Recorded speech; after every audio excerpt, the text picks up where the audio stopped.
Tasha, how are you? I am good. We always do that.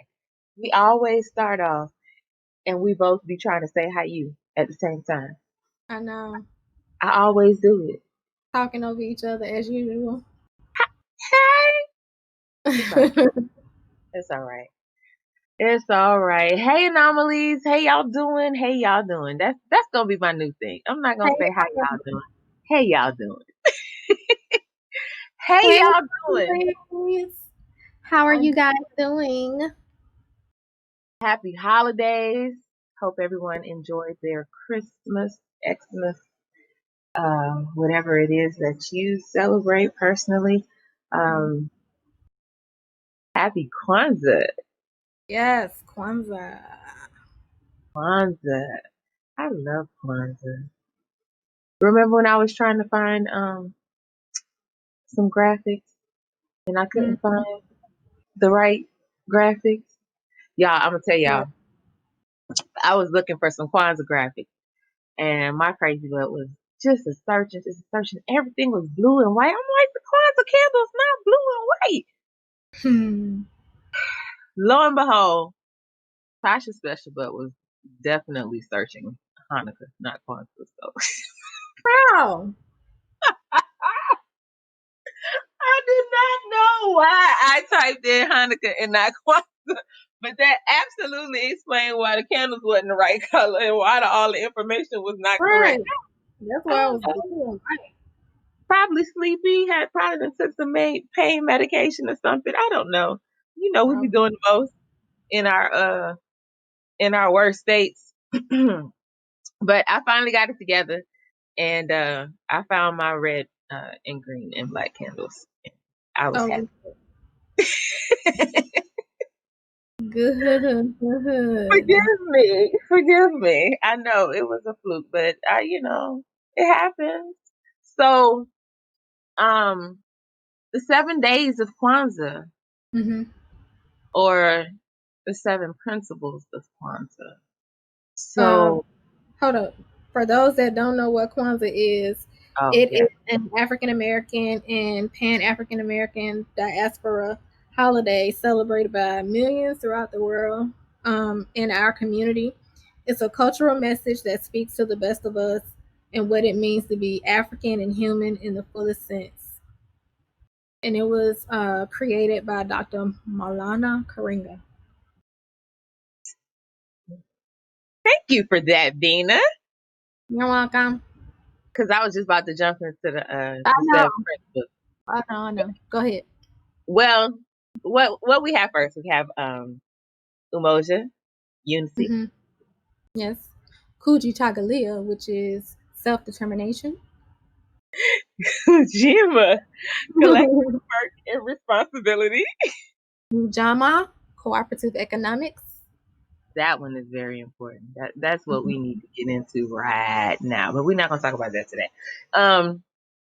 Nia, purpose. And Koumba, creativity. That's us. We need to add Koumba somewhere in our thingamajig. So, that's what we talking about today, Bina? We are talking about coping with chronic illnesses. That is your lane, ma'am. Yeah. Chronic? Well, I mean, you got chronic illnesses as well. Chronic illnesses. I do. So you have wonderful input because you experience it as well. We have to do a disclaimer. This content is not intended to be a substitute for professional medical advice, diagnosis, or treatment. Always seek the advice of your physician or other qualified health provider with any questions you may have regarding a medical condition. That was beautiful, Bina. Yes. And what is our quote of the day? The quote of the day. Scars remind us where we've been. They don't have to dictate where we're going. And that is by David Rossi. That's a good quote. It is. It's a beautiful quote. Very indicative of both of our lives.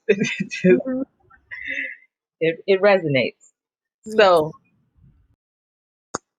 what is a chronic illness?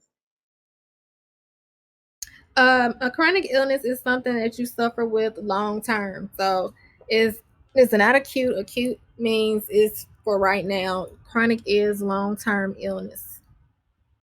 And you have invisible illnesses, which can be chronic, and it's harder for people with invisible illnesses to get sympathy or empathy because people can't see the condition. So if someone doesn't see you physically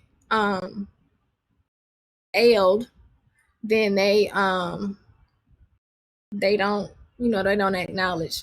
They want to say that you're pretending. I know some people say that.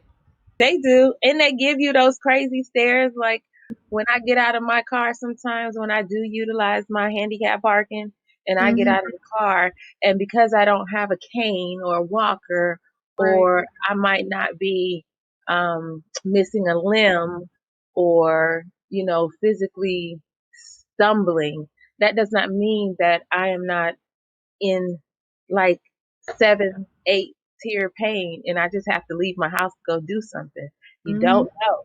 And so if you ever see someone that physically looks to have all of their extremities and they're not hunched over, they're not using any assistance to be mobile, then you have to, reach back and say, hey, some people are suffering with things that you cannot see. Right. Meaning you might be feeling fire all over. You might be feeling pins and needles all over. Heck, in my case, I don't even feel my feet. So that's something to keep in mind. I know I went on a little rant right there. I'm sorry.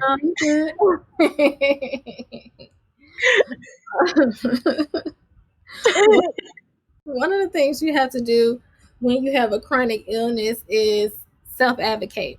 So I know when you go to the doctor, doctors also are like most humans. If they can't see it with their eyes, if they can't see it with a machine, then they try to tell you that it's all in your head. Right. The pain is not real. And I think that's very condescending for somebody to tell you that your pain is not real. Absolutely. But you are your best advocate. I know when I was going to the VA in Virginia, I asked the doctor what the treatment was going to do for me because he was doing neck manipulation. And he was like, you just want to be sick. You don't want to be well. And lo and behold, when I get to Florida, I have a brain issue that I have to have surgery. I had to have brain surgery for. So you have to be your best advocate, because I got in touch with the person that was the head person at the hospital. They called me directly, because you don't do that to people. You don't tell somebody that they don't want to be well. Like, I'm not in mental health. You are supposed to be helping me with my spine. So you can't tell me that I don't want to be well. And I can ask you questions about what you're doing to me. If I feel like what you're doing is not going to help me in the long run, then it is what it is. It is what it is. Oh goodness. I'm not gonna say all of the doctors in the VA health system are bad, but I've heard too many negative stories to say that it's more positive than negative, because it is more negative. When die in a stairwell and not be found for a week, there's a problem. Yep. So this is not going to be a VA bashing session, but no. Let's move forward. Yes, ma'am. So what I really like to talk about is to beware of depression. When you suffer from a chronic illness, you can get into a rut if you don't seek mental health therapy, because you definitely need that when you're suffering with a chronic pain illness or a chronic illness period.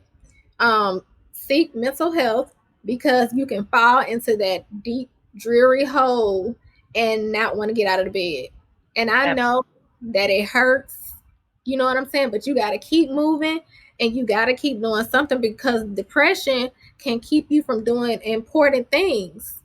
it can keep you from your family. If you have children, you need to seek mental health therapy. And I think the best thing that's going on now is that you can do it from the comfort of your home. Yes. You can have mental health therapy sitting in your bed if you want to.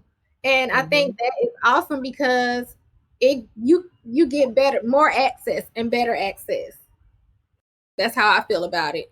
And timely access. And timely, because you don't have to wait. You know what I'm saying? Exactly. They have immediate appointments, all of that type of stuff. So even if you're scared to leave out of your house, you can seek mental health help from the comfort of your home. I think one, I just want to add to that, like, even for me, shout out to Dr. Megan Lucas. That's my therapist. So put a plug in for her. No, when it comes to, that whole dark place and sitting in it, and when I mean sitting in it, like, you don't feel like getting out of the bed. So you have to make yourself get out of the bed. Even if it's from the bed to your sofa, get out of the bed. The second place that you absolutely should go out is to get some fresh air. Even if it's for 5 minutes, get the fresh air. You're going to get the vitamin D, whether it's bright or, not bright, but you're going to get that, and you need it. We need it. Black people suffer from lack of vitamin D. I know I'm one. Every Black person I know is taking vitamin D. Yep. Definitely. Which is another reason why you can have chronic pain and depression. So beware. That vitamin D is absolutely essential, and it's something that is now being, recognized as something that is helpful to all of those conditions. So if you have it and you're feeling just like random pains, or you're suffering from a lot of headaches, or you're weak, go get your vitamin D levels checked, because I think normal is supposed to be somewhere upwards of 30. And I was sitting at 10 at one point. So that is very common for us as Black people. Go get your vitamin D check. All right, I'm done. And make a healthy investment in yourself. Part of the treatment for chronic illnesses is lifestyle changes. Yes. And lifestyle changes can depress you if it's a major lifestyle change. I know with my chronic illnesses, it completely changed my life. I can't be as active as I want to be. I can't do this. I can't do that. But you have to figure out how to get your life together and move forward in your new life. You got to let your old life go, because you can't do that stuff no more. And you got to figure out what your new life is going to be about. Yep. And that's real, even with the moving around, like, I can't really run. So I had to find, and I don't really, well, right now it's kind of hard to go to gyms. Some of them are open, but I prefer to be outside. So I met someone in a girls group, and she's been very, very patient. I know I probably slow her down a little bit. Shout out to Amy in 5-Star Nutrition. But she's very patient with me. We go hiking Sunday morning for sure. Sometimes more, I'll go and meet her. But I know that she's not moving as fast as she normally would, because it's something that I just started. But today, I think we hit our longest, not longest for her, but longest for me. And I hiked 6 miles this morning. I can't feel my feet, y'all. So stepping on logs and whatnot, that's difficult for me. But I had to find something that would get me out the house, get me moving, but not necessarily impact my back like running would do. And the hiking works. It is slightly a little bit more dangerous, But I bought me some hiking boots, so I got a little bit more grip on the rocks now, and I'm feeling myself. I'm proud of myself. But And it can be a catch-22 because when you move, you're in pain. But if you don't move, you're gonna stay in pain. You know what I'm saying? So like, no matter what you do, if you have a chronic pain issue, you're gonna be in pain. So you might as well learn how to maneuver around that pain, and then also know when to sit your butt down. Exactly. Don't overdo it. You got to figure that out for yourself. I mean, because it's different for everybody. What I can do, Tasha may not be able to do. What Tasha does, I may not be able to do. And you have to figure out your life and your lifestyle changes that you need to make. But moving around is the number one thing that I suggest for someone with a chronic illness. Yep. Do not lay around. And I'm talking to myself because I get into my depression mode and I don't want to get out of the bed. I have to make myself get out of the bed. But that leads me to support systems. My husband is very patient with me. He is amazing when it comes to taking care of me, having empathy for me. Thanks. And he will let me I'll say wallow in my depression for a little bit, but he knows that he has to pull me out of it. And so you got to have a good support system. Your family has to be involved, because if you can't get out of the bed, then what's going to happen? And one of the main things is teaching your family, giving them information about your illness. If they know, the details of your illness, they may have more empathy for you. Now, I know everybody does not have a support system, but what you can do is find a support group in your area and go talk to some people that are going through the same or similar things that you're going through, because you need to talk to somebody that understands you. That is a number one thing, to be able to talk to somebody that understands you. Right. I would also add to that, it is good to have that support system with people who are dealing with the same issues as you, but don't limit yourself to only those types of support systems. Find something that you're interested in and join a group. Like, there's so many different Facebook groups. There's the app Meetup with different interests, that if you're a painter, or if you're into photography, or if you just want to write books or learn about music or something, there is something for everybody. Cooking groups, business. Meetup is awesome. Facebook got all kinds of groups too.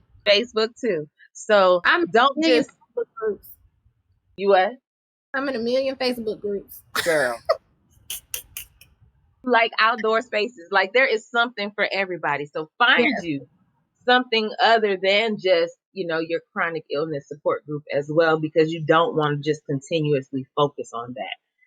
Right. You want to, broaden your thoughts and have happy thoughts sometimes, even though that can be happy thoughts with those people experiencing the same things. But sometimes if you sit in it too long, it happens to have the opposite effect. So do that.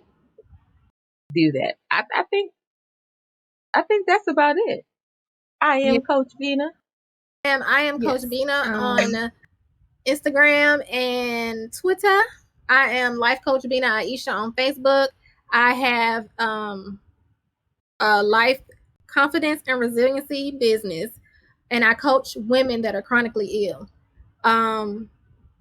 It's good, like Tasha said, to have somebody to talk to that's been through what you've been through.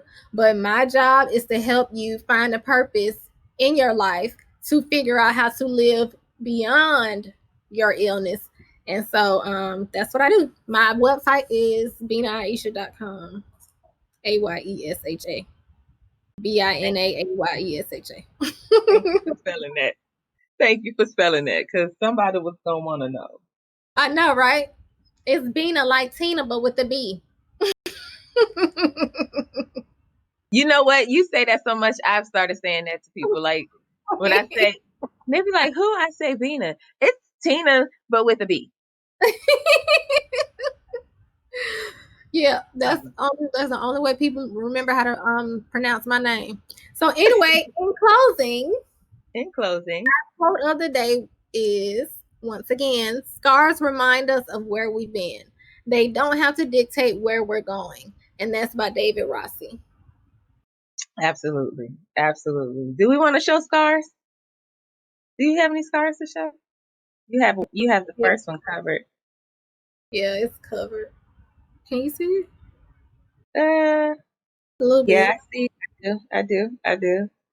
Well, I guess I get extra close. I don't know if you can actually see it. You can see it a little bit. He did real good, but that's my Mm-hmm. scar from my cervical spine fusion. Yeah. One of my scars. So I would say that's most recent. your illness does not have you. You have your illness, and you have to live your life, not simply exist. You are Right. not furniture. So that's the Absolutely. end. That's all I have to say. Those That's are my all you have to say? yes. Okay. Thank you, Coach Bina. I appreciate you giving us those tidbits today. Right, Anomalies? I'm hungry, y'all. So we about to close this podcast so Tasha can go get something to eat. Have to fuel the body. We hope you all enjoy what's left of 2020. Yes. This will be our last episode of 2020, and we hope that you all will join us in 2021 for season 2 of Yeah. the Anonymous Black Women podcast. Am I That's done? it. That's it? All right. That's it. All right. Bye, mamas. We love you. Toodles!